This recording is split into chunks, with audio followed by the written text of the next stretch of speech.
Julian Mantle was a man the world admired, one of the country's best lawyers, famous, rich, and unstoppable. He had it all: a $3 million mansion, a red Ferrari, and courtrooms that echoed his name. But inside, he was burning. Sleepless nights, constant pressure, no peace. Until one day, everything crashed. In the middle of a high-profile trial, Julian clutched his chest and collapsed. As the courtroom fell silent, so did his spirit. That day, the man who had everything realized he had nothing that truly mattered. Julian survived, but something inside him had changed forever. He took time off, walked alone for hours, and stared out of windows in silence. Then one day, he did the unthinkable. He sold his Ferrari, sold his mansion, resigned from his law firm. People said he had gone mad. But Julian was finally listening, not to the noise of the world, but to the silence of his soul.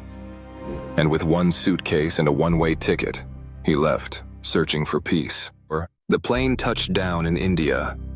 Julian wandered through chaotic streets, dusty roads, and ancient temples. Locals whispered of sages hidden in the Himalayas, men who glowed with peace. With a backpack and a worn map, he hiked through snow, slept under stars, and battled the mountain air. Until one day, he found them. A secluded monastery where silence echoed louder than noise. The monks welcomed him, not with words but with presence. And there, his journey inward truly began. Days turned into weeks. Julian woke at sunrise, meditated for hours, and ate in silence. He learned about the mind, how thoughts are seeds and habits are water. He was taught to live simply, to find strength in stillness, to value time, not trophies. One monk told him, "Success is not about doing more, but needing less." Julian began to feel something he hadn't in years: peace. Julian no longer missed the courtroom. He no longer chased approval or applause.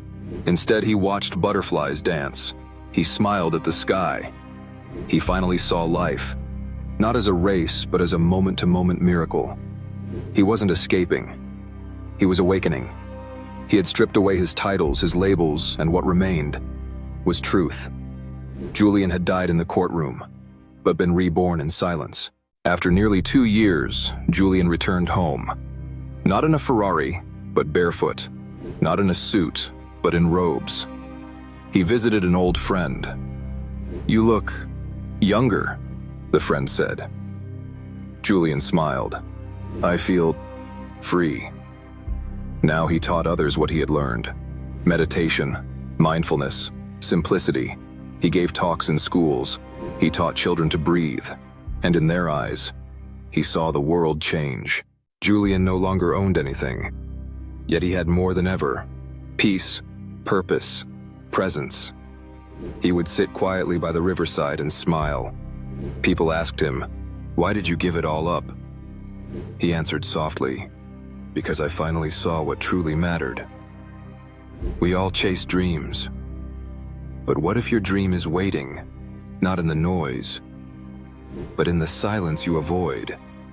He gave up everything and found everything.